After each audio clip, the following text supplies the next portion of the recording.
Jadi setiap kali ada PR mesti selesai. Begitu ya kalian ya. Siap untuk memperbaikinya. Iya, siap. Terima kasih. Oke, sekarang Inaya beristirahat.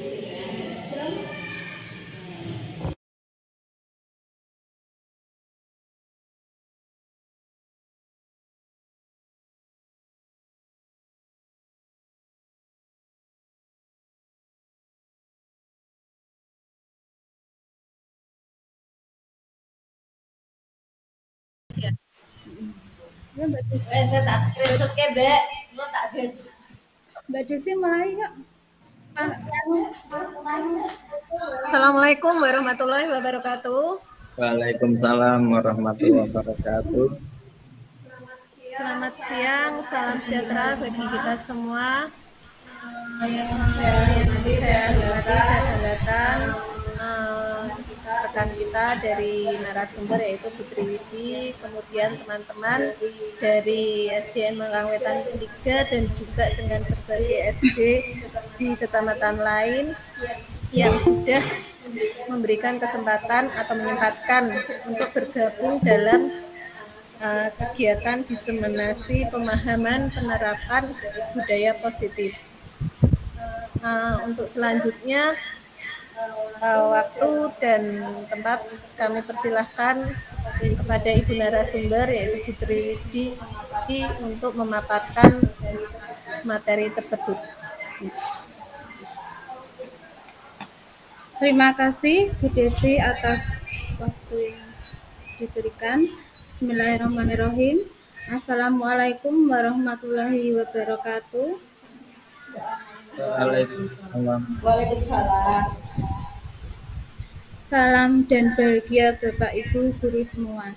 Puji syukur kita panjatkan kehadiran Allah Subhanahu wa taala yang telah memberi kesehatan kepada kita semua sehingga kita semua dapat bertemu pada kegiatan siang ini. Sebelumnya saya ucapkan terima kasih kepada Bapak Ibu semua yang mana di tengah-tengah kesibukan kita yang bisa menyempatkan diri untuk hadir memenuhi undangan saya dalam rangka diseminasi modul 1.4 yaitu mengenai budaya positif. Sebelum kita mulai, perkenalkan nama saya Triwidi Kurniawati dari SD Negeri Mangkangwetan 03, Kecamatan Tugu, Kota Semarang. Saya sebagai calon guru penggerak angkatan 7 dari Kota Semarang, Jawa Tengah. Tujuan saya mengadakan diseminasi yaitu yang pertama sebagai tugas kita untuk melakukan aksi nyata pada modul 1.4 di sekolah masing-masing. Kemudian yang kedua, saya ingin berbagi sedikit ilmu yang saya dapatkan dari pendidikan guru penggerak karena ilmu jika kita simpan sendiri tidak akan bermanfaat. Walaupun sedikit, semoga bisa bermanfaat bagi kita semua.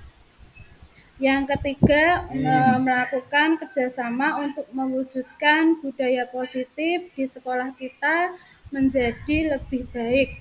Mari kita bersama-sama belajar demi kemajuan pendidikan di Indonesia. Baik, dengan tidak memperpanjang waktu, langsung saja kita ke diseminasi modul 1.4 mengenai budaya positif. Izin share screen Bapak Ibu.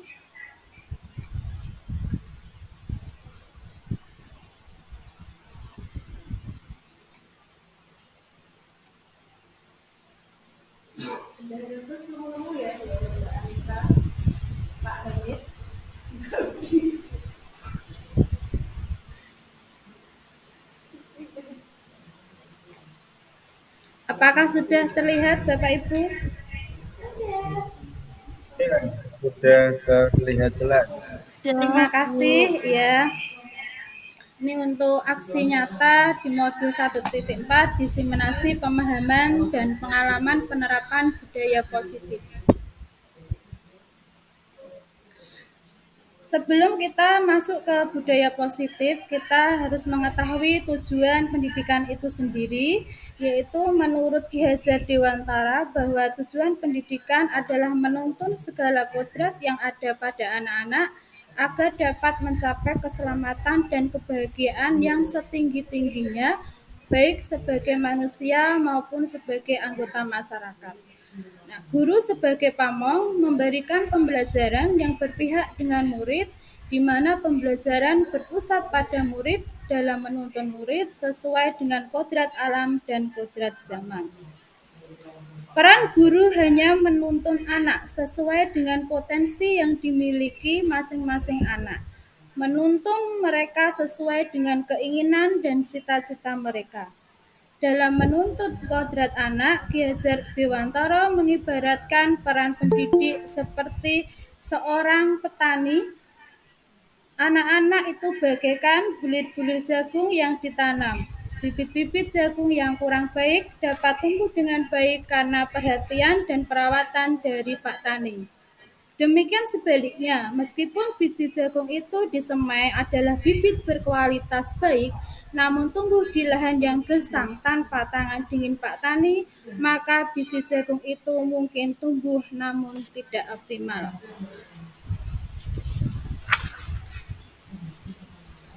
Kebutuhan dasar yang dipilih murid sesuai dengan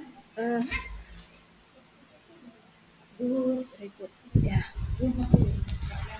Baik, kemudian budaya positif itu sendiri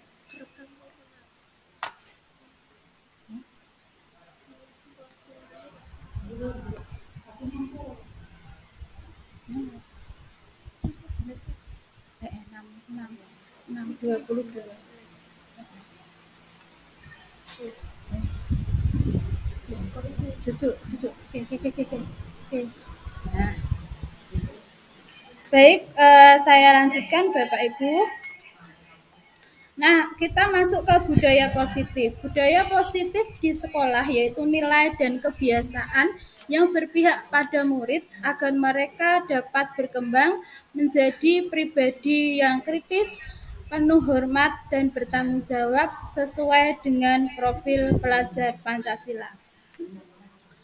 Budaya positif bisa dicontohkan seperti berbaris sebelum masuk di kelas, kemudian juga bisa berdoa sebelum dan sesudah pembelajaran, ada pembiasaan senyum, salam, sapa, sopan dan santun, serta memperingati peringatan hari-hari besar itu juga termasuk. Tujuan budaya positif untuk membentuk karakter siswa sesuai dengan profil pelajar Pancasila. Di sini nanti akan ada 7 konsep budaya positif yang akan saya sampaikan, yaitu untuk membentuk karakter siswa sesuai dengan profil pelajar Pancasila. Yang pertama ada perubahan paradigma belajar, 2 disiplin positif, 3 motivasi perilaku manusia, 4 kebutuhan dasar, 5 posisi kontrol restitusi, 6 keyakinan kelas, 7 segitiga restitusi.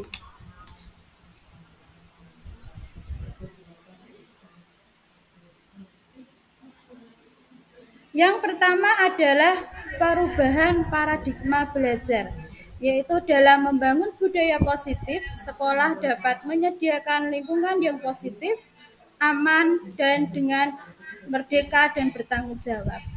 Yang kedua, disiplin sangat berkaitan dengan kontrol yang diberikan guru terhadap siswa.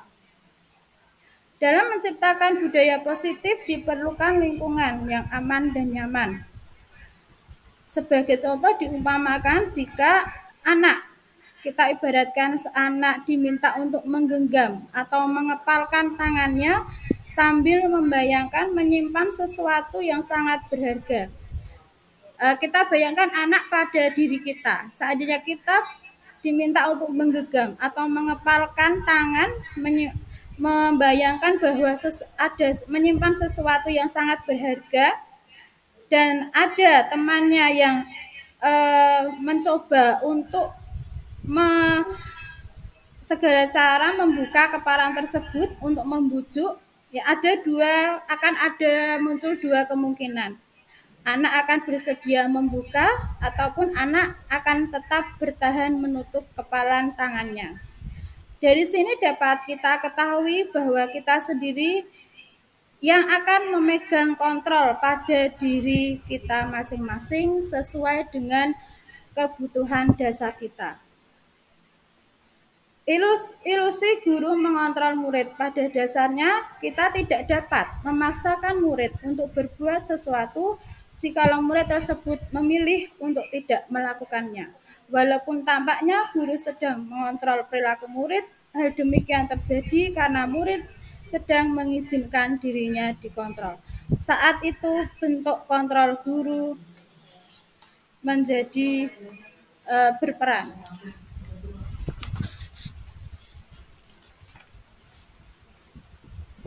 Pada konsep kedua, tentang disiplin positif.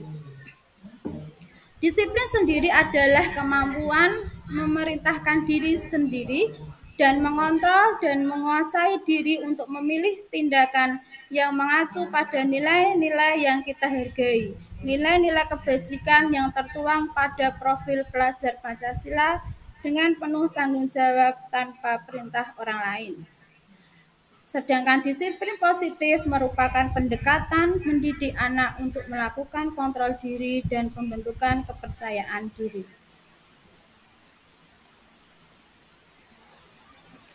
Yang ketiga adalah motivasi perilaku manusia. Ada 3 motivasi, ada motivasi eksternal, juga motivasi eksternal dengan beda hal. Yang ketiga adalah motivasi internal. Di dalam motivasi eksternal yaitu untuk menghindari ketidaknyamanan atau hukuman. Kemudian untuk mendapatkan ataupun perilaku seseorang yang mempunyai tujuan untuk mendapatkan imbalan atau penghargaan dari orang lain.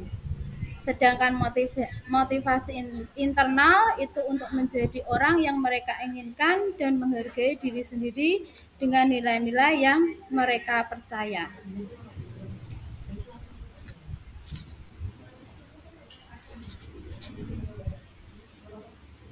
Untuk menghindari ketidaknyamanan ataupun hukuman adalah tingkat terendah dari motivasi perilaku manusia.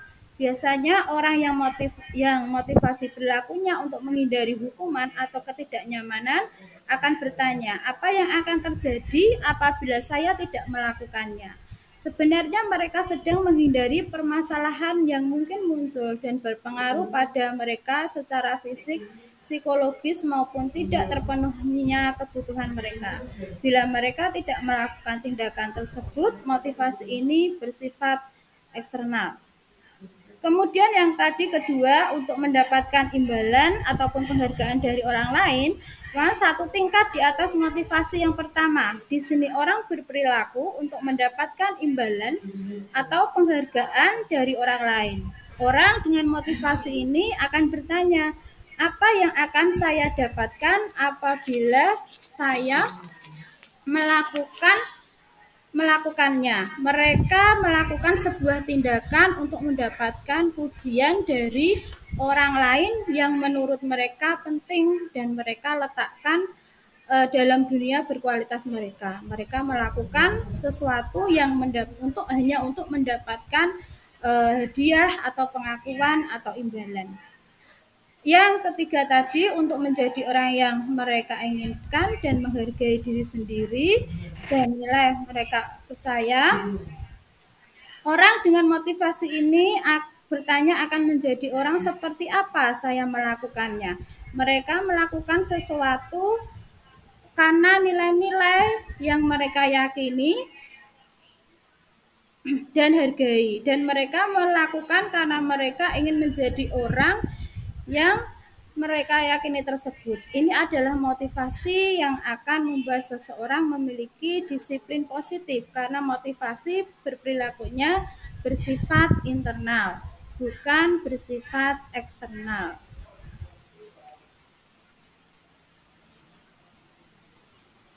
Yang keempat yaitu kebutuhan dasar manusia. Kebutuhan dasar manusia itu ada 5, kebutuhan bertahan hidup, cinta dan kasih sayang, penguasaan, kebebasan, dan kesenangan. Kebutuhan setiap orang berbeda sehingga kita dapat selaku guru dapat mengetahui kebutuhan dasar dari anak didik kita. Kebutuhan bertahan hidup adalah kebutuhan yang bersifat fisiologis untuk bertahan hidup, misalnya kesehatan, rumah, dan makanan.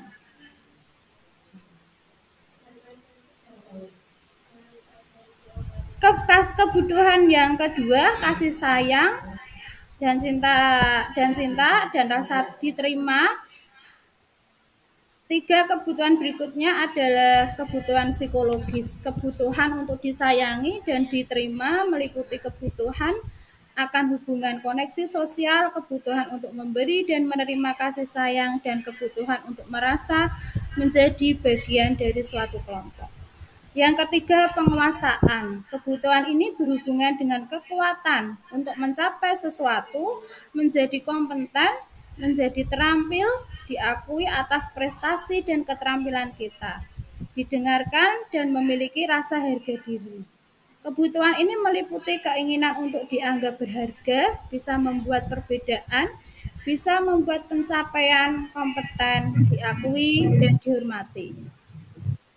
Kebutuhan yang keempat, kebebasan. Kebutuhan untuk bebas adalah kebutuhan akan kemandirian, otonomi, memiliki pilihan dan mampu mengendalikan arah hidup seseorang. Anak-anak dengan kebutuhan kebebasan yang tinggi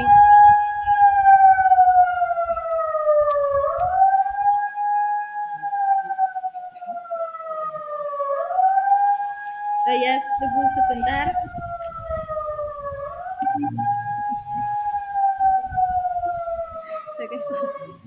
Ya, saya lanjutkan. Maaf, ada gangguan sedikit. Untuk anak-anak dengan kebutuhan kebebasan yang tinggi, menginginkan pilihan, mereka perlu banyak bergerak, suka mencoba-coba, tidak terlalu terpengaruh oleh orang lain, dan senang mencoba hal yang baru dan menarik. Sedangkan kesenangan adalah kebutuhan untuk mencari kesenangan, bermain, dan tertawa.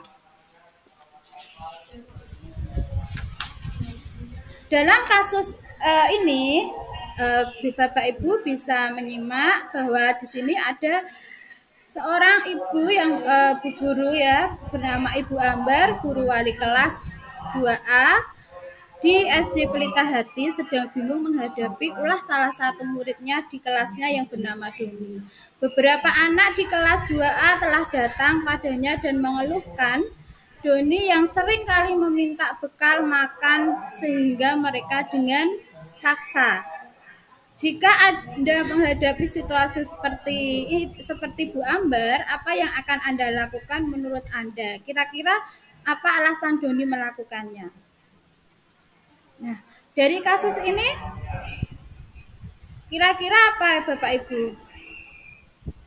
Ada yang bisa memberi kira-kira alasannya apa? Ada yang bisa memberi pendapat?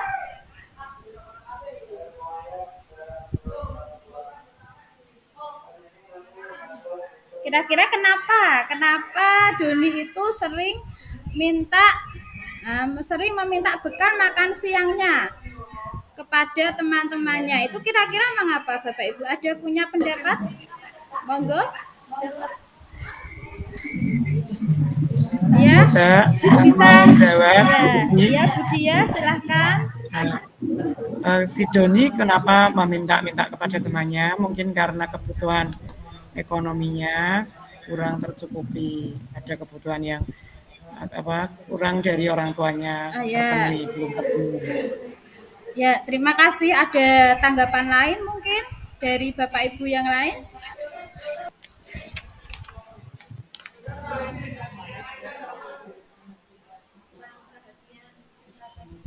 Iya, ada yang lain? Ya. Mungkin itu tadi yang disampaikan oleh Bu Diah ya. Sebenarnya ada beberapa hal bisa kita lihat dari 5 kebutuhan dasar tadi. Dari sini Bapak Ibu. Jadi bisa ada beberapa kemungkinan ya. Ada beberapa kemungkinan yang dilakukan Doni. Kenapa dia harus seperti itu?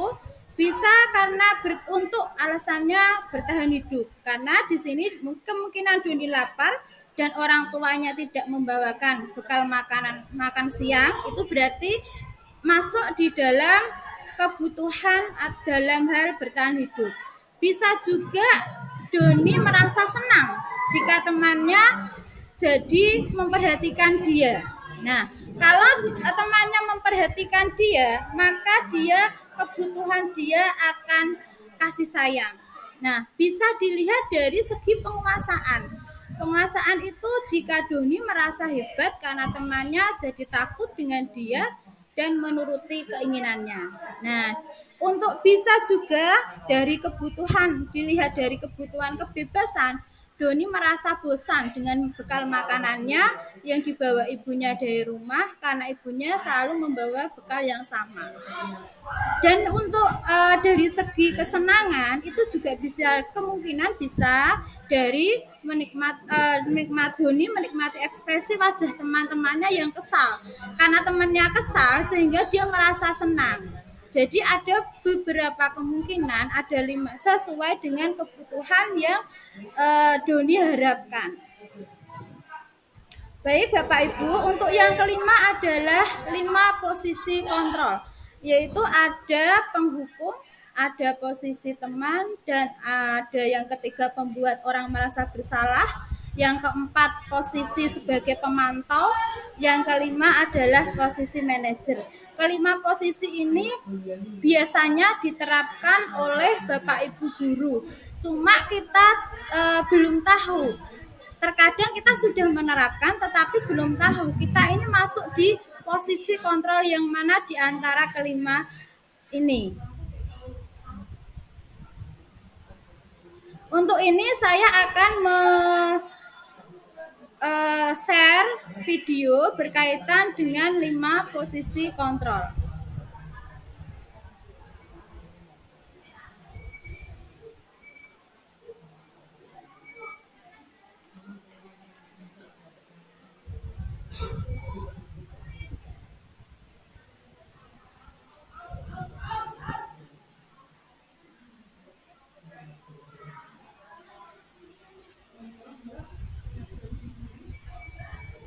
Sebentar ya Bapak Ibu. Ya.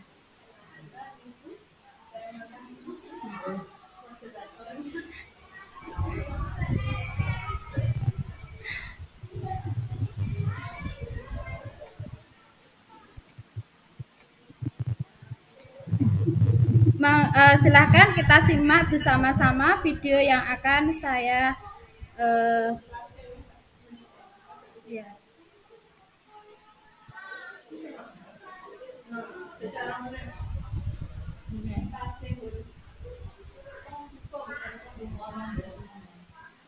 Iki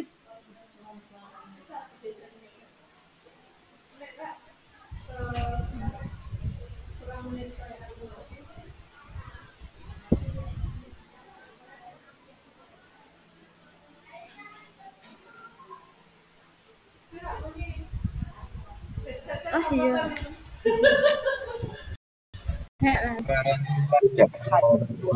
Sekolah dan melihat bagaimana kelima posisi kontrol dalam menghadapi masalah tersebut.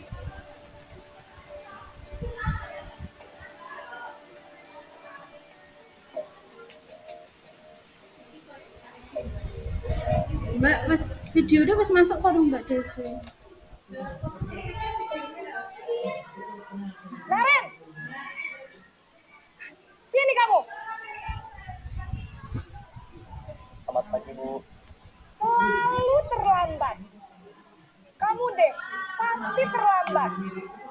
Bu, saya Apa? Apa coba? Alasan kamu apa lagi? Kapan sih kamu tidak terlambat? Mama Cek Zoom.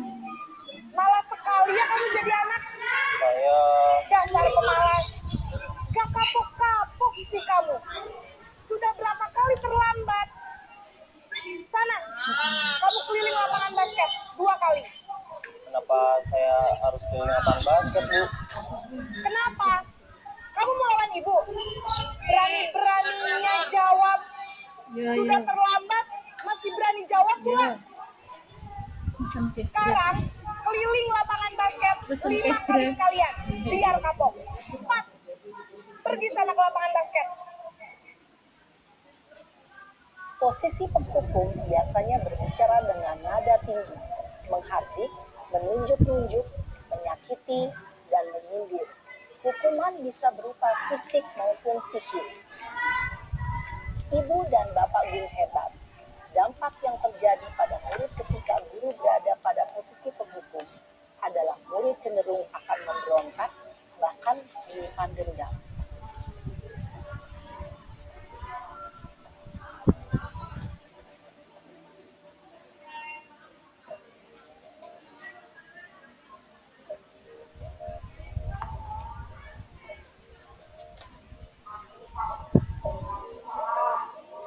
Naren!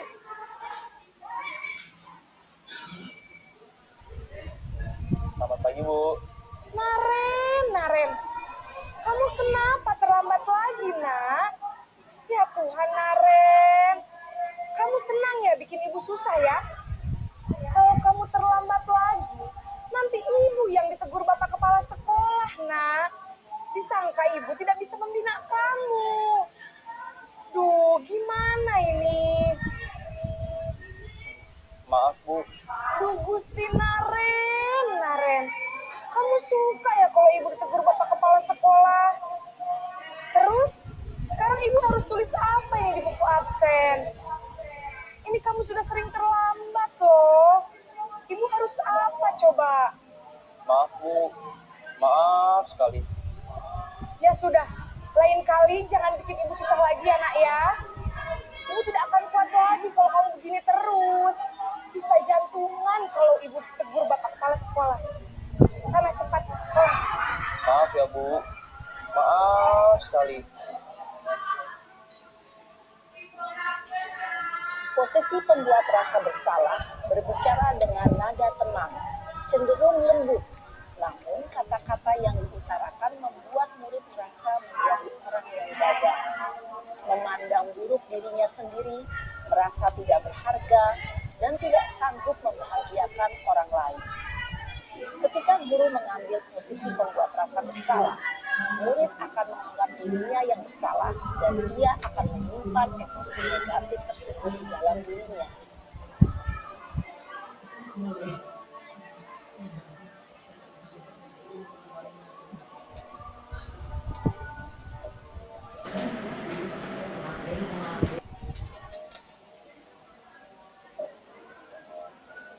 Naren!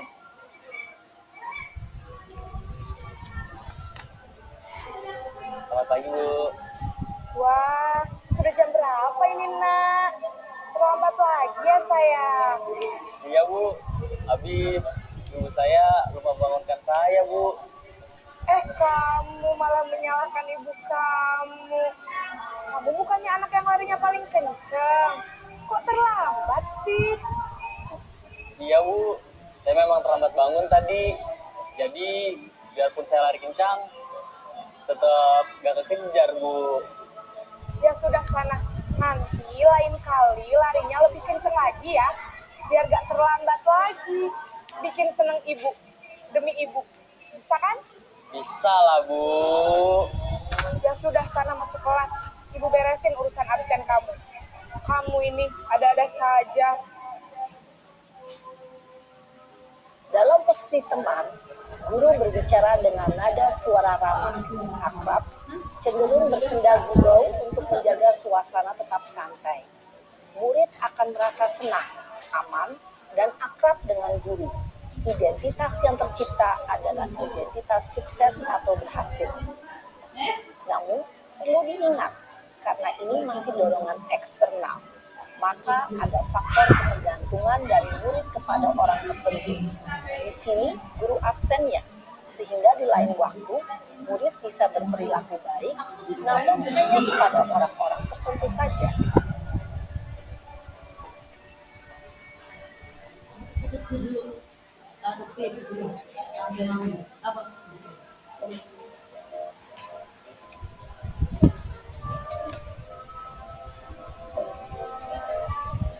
Naren!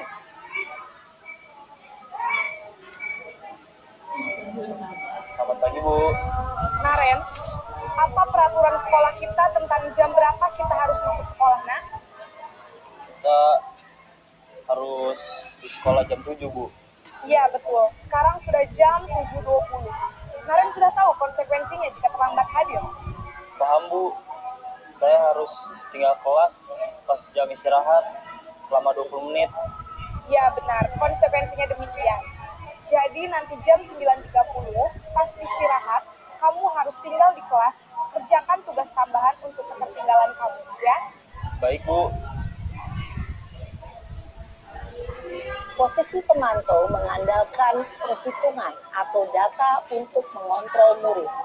Guru mengarahkan murid berdasarkan peraturan dan konsekuensi. Seorang pemantau menunjukkan bahasa tubuh dan ekspresi wajah yang datar dan cenderung formal.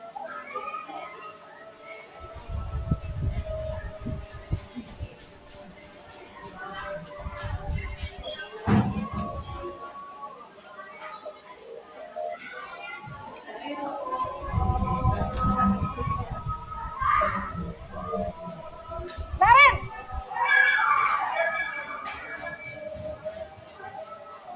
Selamat pagi, Bu.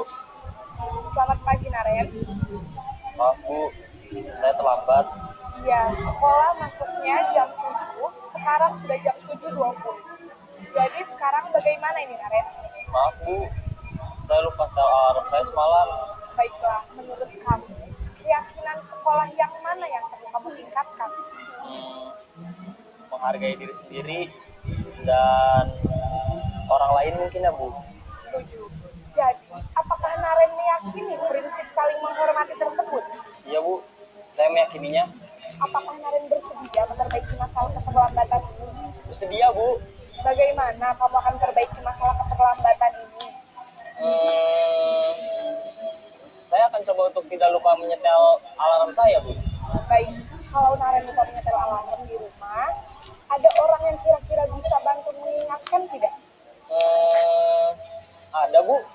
Kakak saya, Kak Ema. Ada lagi selain Kak Emma? Selain Kak Ema, ada ibu saya. Baik, jadi yang mengingatkan Naren adalah Kak Emma dan ibu kalian. Kira-kira akan mulai setel alarm kapan ya, Naren? Setelah pulang sekolah, akan segera saya lakukan. Baik, jadi Naren akan setel alarm untuk bangun besok pagi dan akan diingatkan oleh kakak dan ibunda Naren ya. Ada lagi yang mungkin perlu dilakukan, Naren, agar tidak terlambat bangun lagi? Tidak ada, Bu. Baik, Naren. Terima kasih untuk kerjasama kamu. Sekarang kamu perlu kembali ke kelas untuk belajar. Baik, Bu. Terima kasih.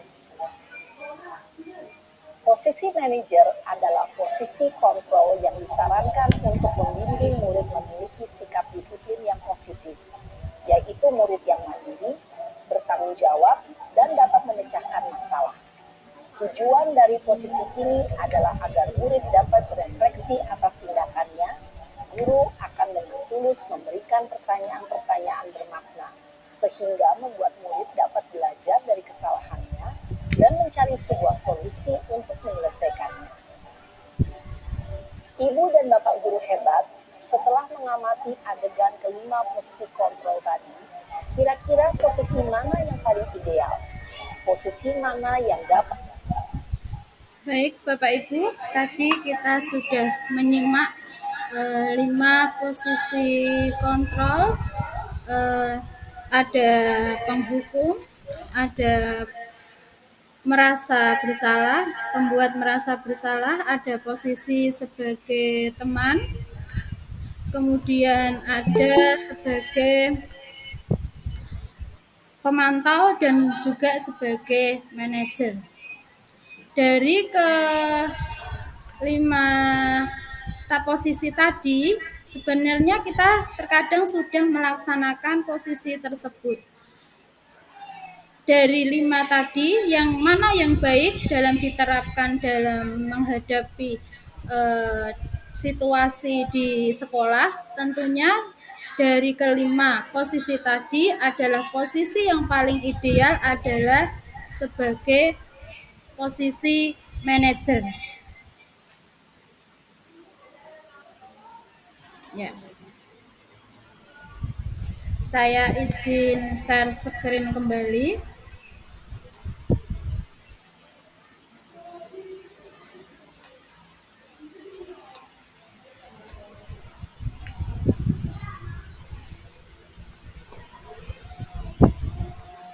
Ya.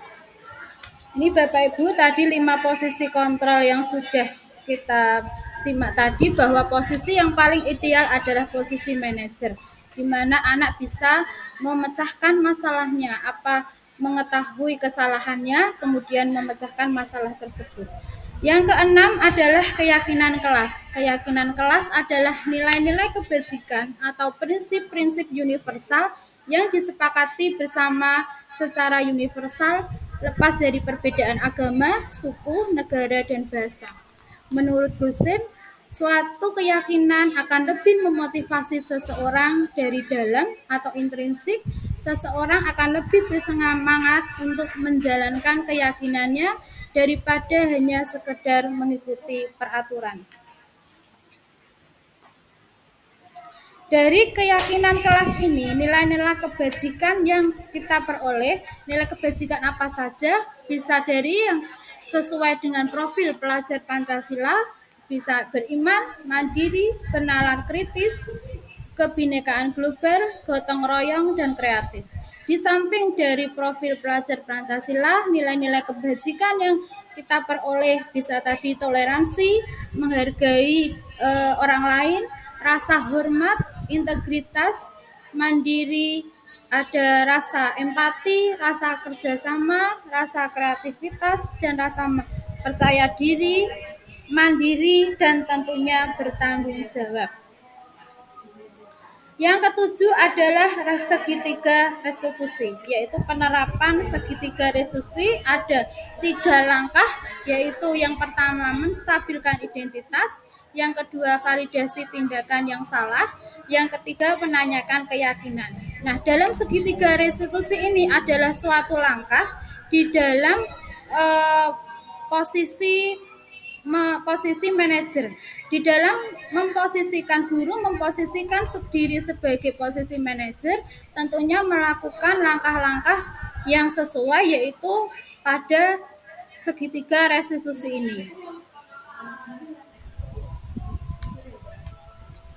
Restitusi sendiri adalah proses menciptakan kondisi bagi murid untuk memperbaiki kesalahan mereka, sehingga mereka bisa kembali pada kelompok mereka dengan karakter yang lebih kuat. Restitusi juga adalah proses kolaboratif yang mengajarkan murid untuk mencari solusi untuk masalah dan membantu murid berpikir tentang orang seperti apa yang mereka inginkan dan bagaimana mereka harus memperlakukan orang lain. Baik, di sini ada pertama pembuatan keyakinan kelas. Ini sudah saya terapkan di kelas, yaitu penerapan budaya positif, pembuatan keyakinan kelas, dan penerapan segitiga restitusi.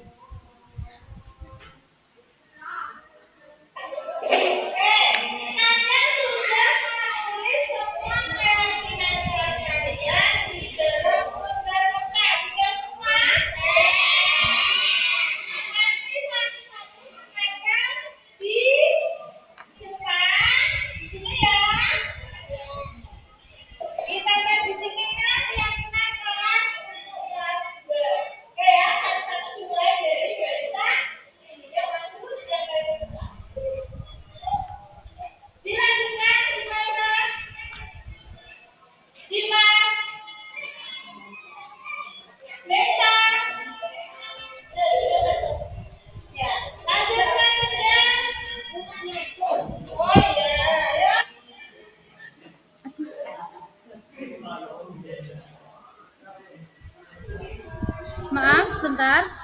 Ada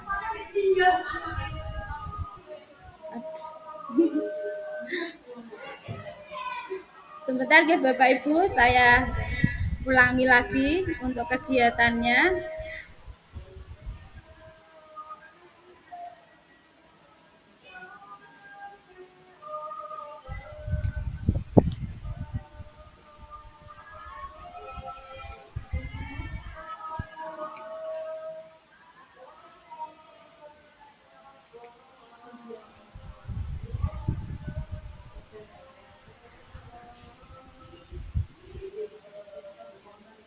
Nah, ini adalah pembuatan keyakinan kelas untuk anak-anak kelas 2 yang sudah saya terapkan. Kemudian yang ini adalah contoh kasus dalam segitiga restitusi, langkah-langkah yang saya lakukan dalam kasus ini. Ini untuk kasusnya.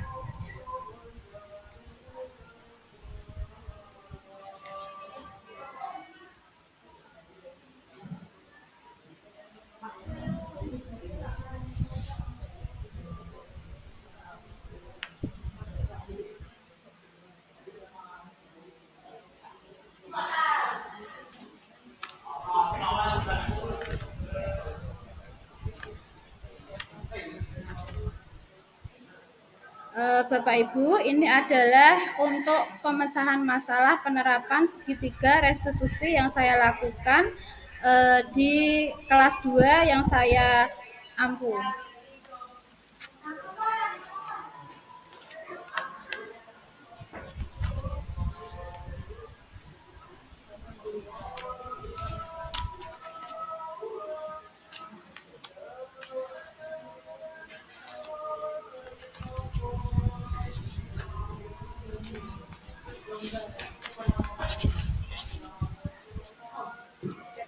Mbak di rumah tuh waktunya tuh Mbak. Waktu di rumah tuh. Ya wis.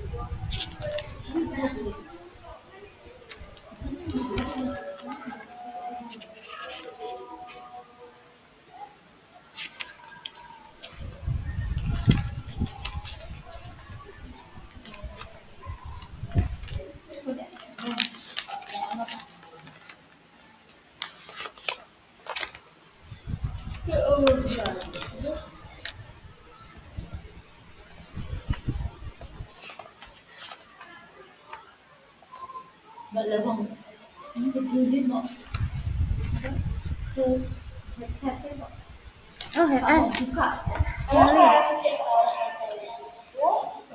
Apakah Bu keyakinan kita Maaf ya Bapak Ibu, tadi belum ada suaranya. bagaimana Inaya akan memperbaikinya ke depannya bagaimana caranya? Nah, dengan memperbaiki hal ini yang menunjukkan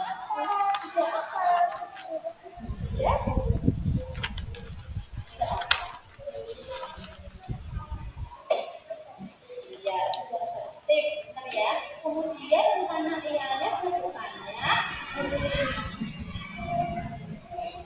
gimana perencananya?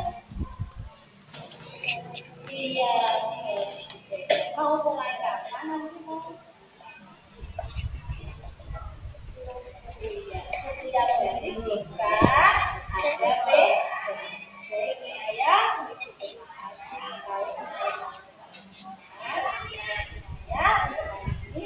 memperbaikinya ke depannya tidak boleh lihat kali ada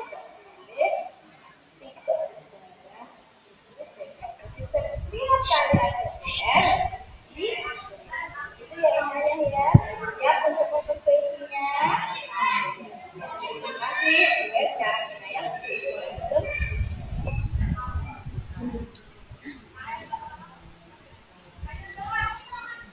Baik Bapak Ibu, itu tadi contoh kasus yang pernah saya lakukan di kelas. Itu tadi ada anak yang tadi maaf suaranya agak hilang.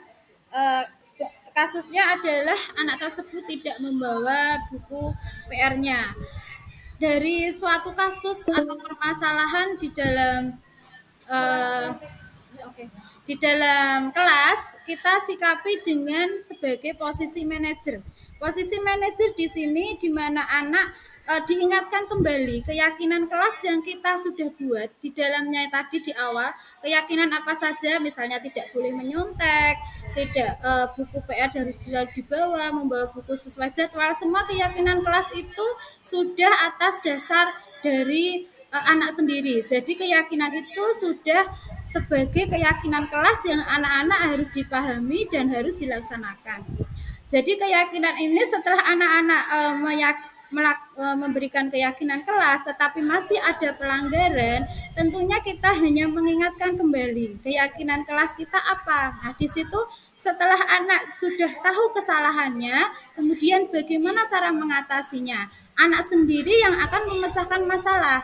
Jadi kita cari permasalahannya, bukan menyalahkan. Jadi tidak usah menyalahkan terlebih dahulu, kamu tidak bawa buku PR sekian-sekian. Nah, biasanya Bapak Ibu kadang kita marah dulu ya. Tapi untuk untuk pada posisi manajer ini, kita mencari permasalahannya di mana. Kenapa anak kok tidak membawa buku PR-nya, kenapa? Setelah tahu permasalahannya, kemudian anak memberi pemecahannya sendiri. Lalu bagaimana agar anak nanti setiap pembelajaran, setiap berangkat jika ada tugas, ada apa itu sudah tertib. Jadi dalam keyakinan dalam posisi kontrol ini, kontrol manager ini adalah posisi yang paling ideal yang akan kita terapkan di dalam permasalahan-permasalahan yang nantinya muncul di dalam pembelajaran Bapak Ibu semua. Baik Bapak Ibu, untuk ini presentasi ini sudah sampai 7 pokok atau 7 konsep dari budaya positif. Jika ada tanggapan atau pertanyaan mungkin dari Bapak Ibu sudah ada penerapannya, silahkan bisa memberi atau raise hand ataupun langsung bisa menyampaikan tanggapannya bagi sekolah yang mungkin sudah melaksanakan kegiatan budaya positif ini. Saya persilahkan. Iya Pak Hamid, silahkan. Mungkin sudah melakukan penerapan. Ya, terima kasih Bu Udi. Dari penjelasan 7 konsep budaya positif tadi, saya kira sebagian besar sudah kita terapkan di sekolah. Mungkin masih ada yang belum kita terapkan. Di antaranya saya kalau dengarkan tadi itu ada terkait dengan segitiga restitusi, itu mungkin belum kami terapkan, mungkin bisa dimulai untuk diterapkan. Terima kasih. Ya, terima kasih Pak Hamid. Memang untuk segitiga restitusi ini saya sendiri juga baru saya dapatkan dalam kegiatan program guru penggerak ini. Jadi di awal dulu saya juga belum tahu. Nah, sehingga dalam diseminasi ini memang diharapkan kita apa yang kita peroleh ini bisa ditularkan, bisa dibagikan ke rekan-rekan guru lainnya agar bisa juga menerapkan hal yang sama. Jadi menambah ilmu bagi kita semua. Tidak banyak ilmunya, tapi mungkin bisa bermanfaat. Jadi kita tidak sebagai penghukum. Jadi apa kesalahan anak terus tidak ada langsung dihukum ya. Jadi kita mengetahui permasalahan awalnya apa. Anak-anak juga punya konsekuensi yang nantinya anak sudah memahami apa yang harus dilakukan dengan keyakinan kelas yang sudah kita buat tadi. Mungkin ada lagi yang lain dari Bapak Ibu guru yang lain? Bisa memberi atau mungkin sudah ada pelaksanaan yang sama budaya positif di sekolahnya.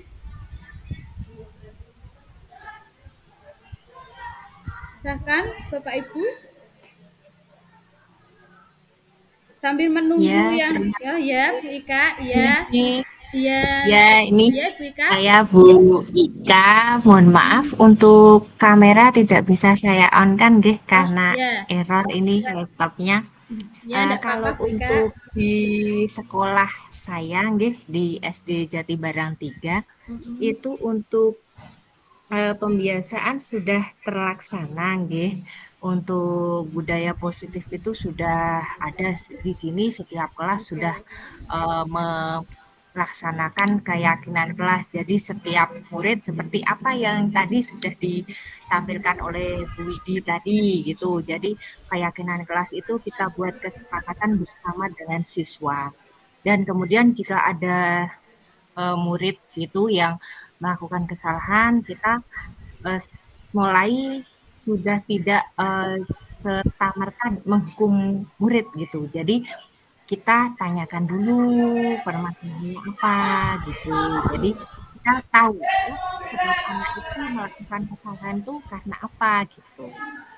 Dan cuma ya itu tadi, peran kita sebagai apa gitu masih belum paham juga. Dan di sini terima kasih tadi Bu Widi sudah menjelaskan secara lengkap nih. Jadi saya lebih paham lagi bahwa saya ketika melakukan ada kasus gitu, saya melakukan penyelesaian, berarti saya sebagai apa gitu saya sudah paham. Terima kasih, itu saja Bu Widi tanggapan dari saya. Ya, terima kasih Bu Ika. Benar, kalau memang dulu kita memang memberikan suatu menangani suatu permasalahan atau kasus, memang kita sudah seringkali menyelesaikan sebuah kasus, tapi mungkin kita memang belum tahu di mana posisi kontrol kita sebagai seorang pendidik itu di mana. Nah, untuk yang memang kedepannya kita ambil yang baiknya, bahwa memang sebuah proses pembelajaran itu berjalan terus. Jadi kita setiap hari memang berjalan untuk menambah ilmu agar apa yang belum kita pernah dapatkan mungkin nanti bisa menambah ilmu yang sudah kita punya. Dari awal kita memang belum tahu bahwa ternyata awal sekali kita hanya sharing ya, untuk bahwa mengikuti pendidikan guru penggerak kita tidak tahu ada namanya tujuan pendidikan Ki Hajar Dewantara pada waktu itu. Tapi dengan adanya kegiatan ini, di mana tujuan Ki Hajar Dewantara adalah sebagai tujuan utama di salah satunya dengan penerapan budaya positif untuk membuat atau menciptakan karakter siswa yang sesuai dengan profil pelajar Pancasila, di mana kita sebagai seorang pendidik itu harus menuntun anak sesuai dengan potensi dan bakatnya, sesuai dengan kodratnya. Jadi memang setiap anak itu mempunyai potensi dan kodratnya yang berbeda-beda. Maka kita sebagai pendidik mungkin bisa memahami karakter anak, karakter setiap anak, sehingga kita bisa memberikan sepenuhnya menuntut anak pembelajaran yang berpihak pada murid. Jadi untuk pembelajarannya pembelajaran yang dulu kita masih berpusat pada guru, kita mulai sekarang adalah pembelajaran yang berpusat pada murid yang berkreasi, berinovatif untuk menjadikan siswa yang nantinya sebagai siswa yang bermanfaat, berguna bagi bangsa dan negara. Mungkin ada yang lain, Bapak Ibu, ada tambahan, ada tanggapan? Kalau tidak ada, saya sedikit memberi rangkuman. Terima kasih tadi Bapak Ibu sudah mengikuti kegiatan diseminasi aksi nyata modul 1.4 tentang budaya positif. Semoga apa yang saya sampaikan bisa bermanfaat untuk yang lain, diambil yang positifnya, diambil yang baiknya.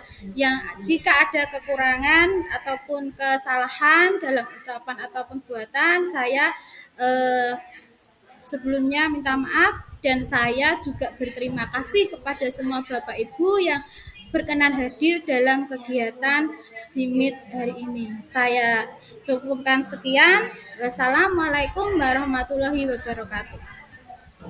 Waalaikumsalam warahmatullahi wabarakatuh. Semoga Bapak Ibu bisa melanjutkan kegiatan dan aktivitas yang lainnya. Terima kasih. Terima kasih.